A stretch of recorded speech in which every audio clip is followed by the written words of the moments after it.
শুভ সকাল বাংলাদেশ, আমি তাম্মাদ সাইকেলে পাড়ি দিচ্ছি এভারেস্ট বেস ক্যাম্প এবং এই মুহূর্তটা একটা ঐতিহাসিক মুহূর্ত বাংলাদেশের জন্য। আমি ঠিক এই মুহূর্তে একটা বিশ্ব রেকর্ড করলাম।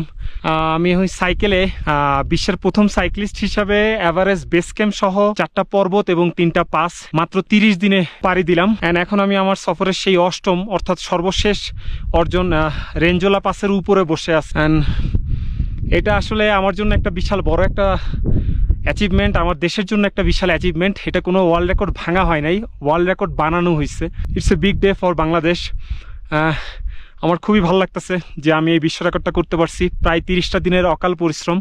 অ্যান্ড পিকে পিক সামিট করা, চুখুংরি পিক সামিট করা, then Kongma La pass, then Everest base camp, then Kala Patthar, then Cho La pass, and